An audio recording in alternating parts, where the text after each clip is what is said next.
घरापर म्हणजे मला त्रास होतो उलट्यांचा, तो लगेच चालू झाला. संगमेश्वरमध्ये जे मी काय उलटी करणं चालू केलं, ते चालू केल्यानंतर वाटतं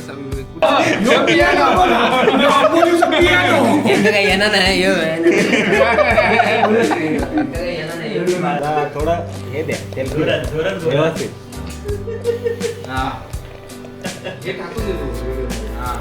आपण आता विजयदुर्गची सफर करणार आहोत, ते पण बोटीतून. आणि आपल्यासोबत आहेत हे दादा. It's very good. Okay, thank you. Poppy Poppy Poppy, I love you. Poppy Poppy, okay, I love you. नमस्कार मंडळी, कशा आहात सगळे? मस्त मजेत ना?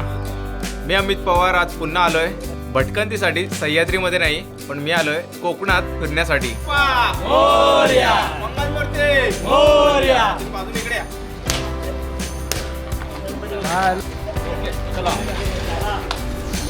आमच्या ट्रिपची सुरुवात झाली ती डोंबिवलीपासून. आमचा पहिला स्टॉप होता देवगड, पण कोणत्याही हॉटेलवर नाही, तर आमचा मित्र विशालच्या घरी. रात्री 9 वाजता आम्ही प्रवासाला सुरुवात केली.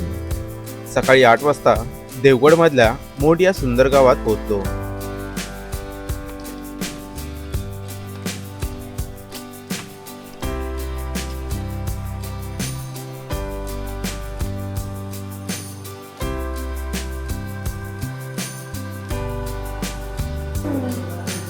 अशा तऱ्हेने आमच्या आंघोळी झालेली आहे. हे गावडे साहेब, देव माणूस. दिवसा देव आणि रात्री रावण.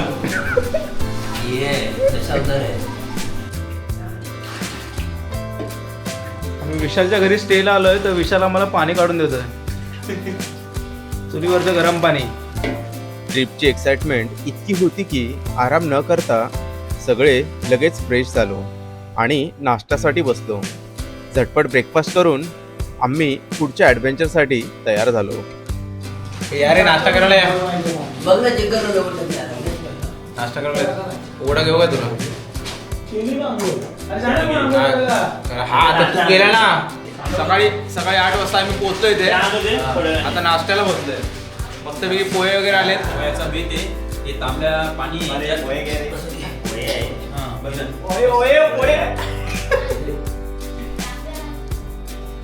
हे आहेत विशाल शेठ, घराचे मालक. अशा पद्धतीने आम्ही पोहोचलो.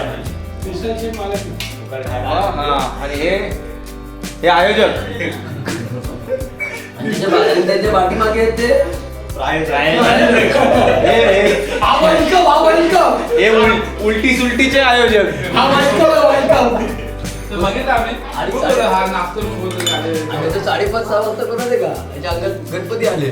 गणपती तर मंडळी, ब्रेकफास्ट करून आणि फ्रेश होऊन आम्ही सगळे निघालो आता विजयदुर्ग किल्ल्याच्या दिशेने. आणि त्याच्यानंतर आपण जाणार आहे रामेश्वर मंदिराकडे. चला. ब्रेकफास्ट झाल्यावर आम्ही इतिहासाच्या साक्षीदार असलेल्या विजयदुर्ग किल्ल्याच्या भटकंतीसाठी निघालो.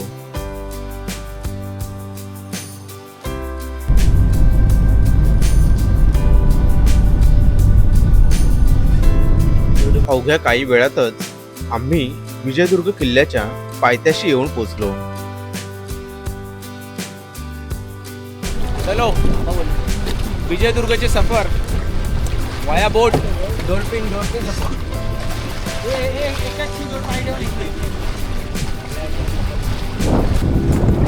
चला, आपण आता विजयदुर्गची सफर करणार आहोत, ते पण बोटीतून.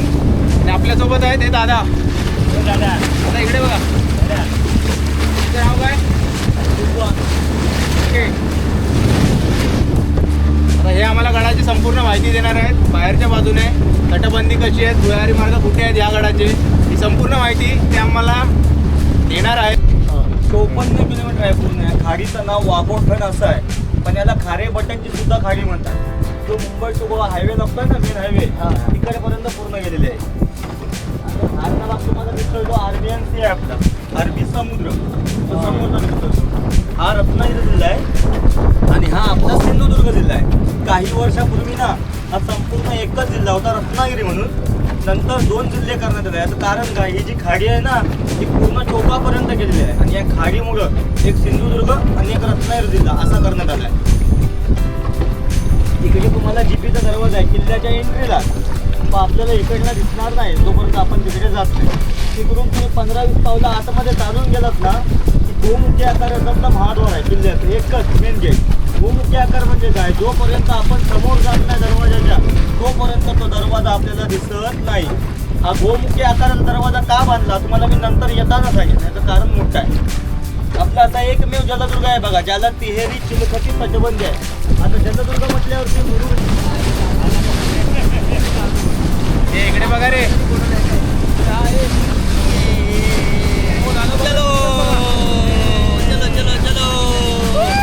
सुंदर अशी बोटची राईड करून आपण आता निघालोय ते विजयदुर्ग किल्ल्यावर.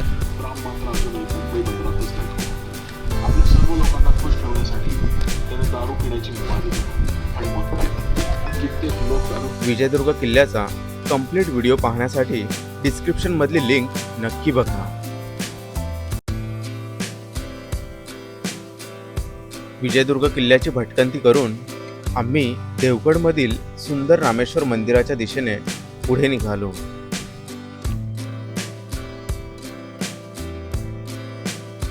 विजयदुर्ग किल्ल्यापासून हे ठिकाण अगदी जवळच आहे, त्यामुळे काही वेळातच आपण इथे पोहोचतो.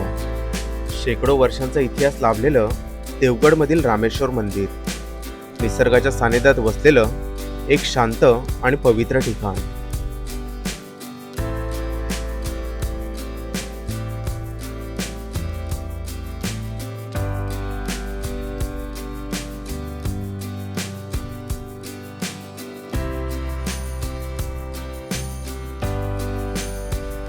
देवगडमधील हे ठिकाण अतिशय प्राचीन आणि धार्मिकदृष्ट्या महत्त्वाचं ठिकाण मानलं जातं. हे मंदिर भगवान शिवाला समर्पित असून इथला शिवलिंग अत्यंत पूजनीय आहे. स्थानिकांच्या मते हे मंदिर शेकडो वर्षांपूर्वी बांधलं गेलं असून त्याची वास्तुशैली पारंपरिक कोकणी पद्धतीची आहे. मंदिर परिसर खूप शांत, हिरवळीने वेढलेला आणि निसर्गरम्य असल्यामुळे इथे एक वेगळी शांतता अनुभवायला मिळते. श्रावण महिना आणि महाशिवरात्रीला इथे मोठ्या प्रमाणावर भक्तांची गर्दी होते. या मंदिराचे एक वैशिष्ट्य म्हणजे मंदिराच्या चारही दिशेस प्रवेशद्वारे आहेत.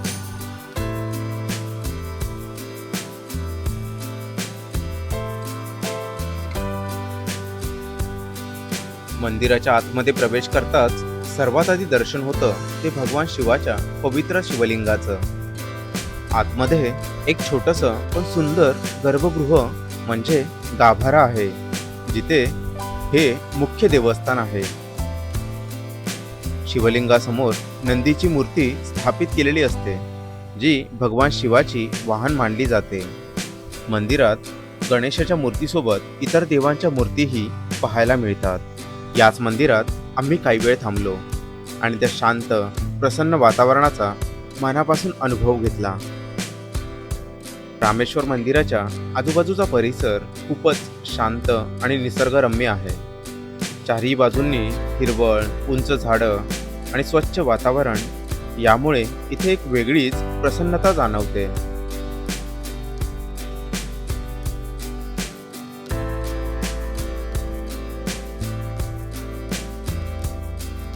रामेश्वर मंदिराचं दर्शन घेतल्यानंतर आम्ही पुन्हा विशालच्या घरी परत निघालो.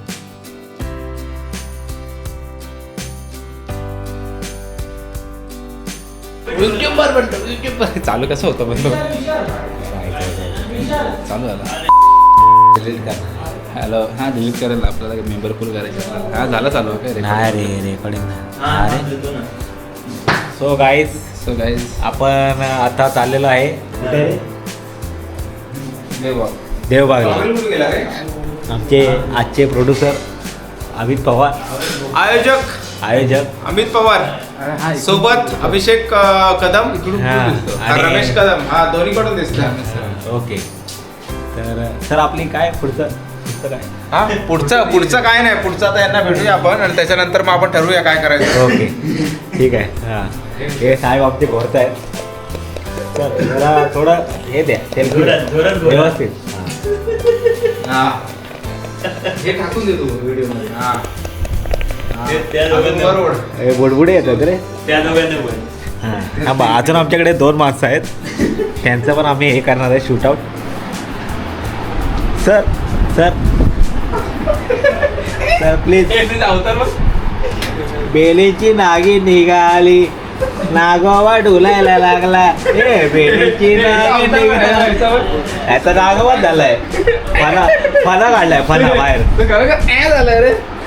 बेलीची नागी निघाली नागोबा डुलायला लागला. ओ डोके साप कशाला. ओ थांबा फना नका काढू बाहेर. थांबा बघा ए मजा. ओके धन्यवाद. हे आमचे मेन अध्यक्ष आणि सचिव. दादा आता रम्या आलाय बोलायला. हे आमचे मेन अध्यक्ष आणि सचिव आहेत आमचे 2. रम्याचं काय आता आलाय मोबाईलला त्याचे व्हिडिओ याची व्हिडिओ काढ. ओके रमेश हाय.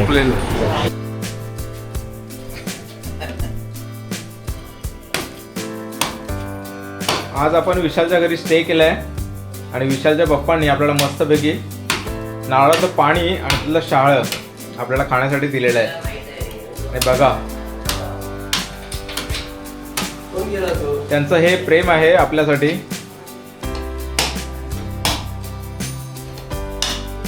ऑलरेडी 3 ते 4 नारळ त्यांनी ऑलरेडी फोडलेले आहेत. हे बघा आणि अजून एवढे आपल्यासाठी बनवत आहेत.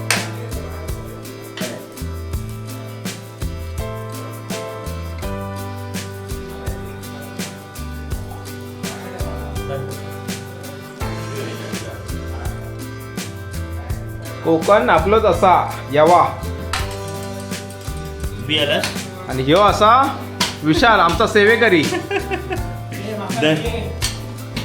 आणि ह्यो असा उलटी काय रे उलटी स्पेशलिस्ट. आणि ह्यो असा मालवणचा स्पेशलिस्ट. यो उलटी स्पेशल. हा येवा कोकण आपलं असा हा. जरूर येवा. पियानो हा, ह्यो- काही येणार नाही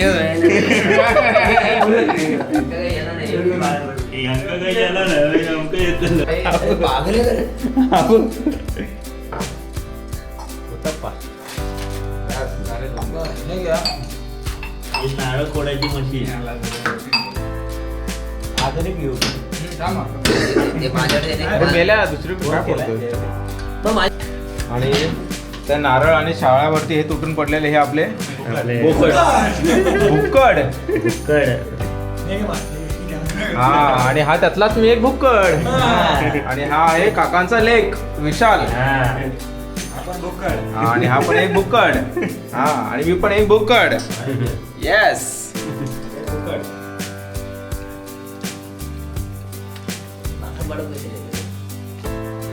हा पहिला उपकार.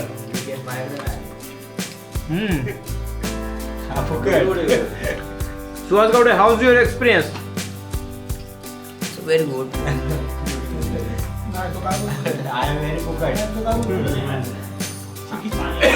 It's very good. It's very good. Okay, thank you. Poppy, I love you. Poppy, okay, I love you. माझा मुलगा मला पप्पी बोलतो. Okay. तुझं नाव कॉफी पडला आता काय? पोपाय काय तुझं नाव गावडे काय दिसतं? Coffee. Poppy. By the way, तुमच्या माहितीसाठी हे आहे नारळ सोलायचं मशीन. ते कलाकार आहेत काका. हा आणि एड्या बनवायचं मशीन हे. अरे मेले ते आमच्याकडे मशीन आहे. ओके. माझ्या घराकडे ते चालेल. ओके. बनवली मशीन. ओके. मग तुमचा एक्सपिरियन्स कसा होता? नमस्कार. हा निघताना आम्ही निघालो 9:30 वाजता. हा येताना आम्ही आलो मस्त एकदम व्यवस्थित आलो महाडपर्यंत. महाडप्रमाणे नंतर माझ्या घराप्रमाणे जो मला त्रास होतो उलट्यांचा तो लगेच चालू झाला. संगमेश्वरमध्ये जे मी काय उलटी करणं चालू केलं ते चालू केल्यानंतर वाटतं कणकोलीपर्यंत मी जो काय आलोय वगैरे जे मित्रांनी मला जे काय शिव्या घातलेल्या आहेत जिथे आम्हाला 5 वाजता यायचं होतं तिथे मी 7 वाजता आलेलो आहे. त्यामुळे 2 तासाचे जे टाइम टेबल आमचं शेड्यूल बदललेलं आहे त्याप्रमाणे मित्रांनी मला ज्या काही शिव्या घातलेल्या आहेत त्याच्याप्रमाणे खूप आभारी आहे. आणि पुढे आल्यानंतर जे विशाल साठामध्ये त्यांच्या घरी एकदम व्यवस्थित नियोजन केलेलं होतं. आल्यावर ते मित्र आमचे सगळे फिरायला गेले. मी उलटे केल्यामुळे डोकं धरलं त्यामुळे तो काय झोपलेलो ते पुढे काय मी काय फिरायला गेलेलो नाही. आता याचा प्रवास मला सध्या चालू आहे फिरण्याचा. एक्सपिरियन्स कसा होता? आमचा एक्सपिरियन्स छान होता. आमचे मित्र विशाल साटम यांनी आमची छान उत्तम सोय केली होती. जेवण आणि आमचं नाश्ता, सकाळी नाश्त्यापासून जेवण आणि सगळं छान होतं. फक्त आमचा एक मित्र होता त्याने आम्हाला जरा थोडंसं त्रास दिला नाही. त्यांचा त्रास होता, त्यांना आम्हाला झोपवावं लागलं. त्यांना ते अनुभव करता आला नाही आम्ही जो त्यांनी दिला तो. पण आता काय ठीक आहे, त्यांचं कम नशीब समजावं. माझं नशीब फुललं. हे चावल आमच्या बाजूला होते, काला चावल, गोरा चावल आणि बाजूला चल. मंडळी, आजचा आपला आहे मालवण ट्रिपचा पहिला दिवस आणि आज आपण सगळे थांबलो आहोत देवगडला, मोंडला. विशाल आपला मित्र आहे त्याच्या घरी आणि आपली खूप चांगली सोय विशालच्या घरातल्यांनी केलेली होती. त्याबद्दल त्याचे खूप खूप धन्यवाद. आणि आम्हाला सगळ्यांना त्यांनी खुश केलेलं आहे आणि आम्हाला खूप आनंद आहे त्यांच्या इथं राहिल्याबद्दल. तर तुमचा कसा होता आनंद? ओके, सो आत्ता आम्ही चाललेलो आहे. आत्ता वाजलेत 4:30 आणि आता आम्ही चाललेलो आहे देवगडला. सो चला भेटूया पुढच्या व्हिडिओमध्ये. चला, बाय बाय.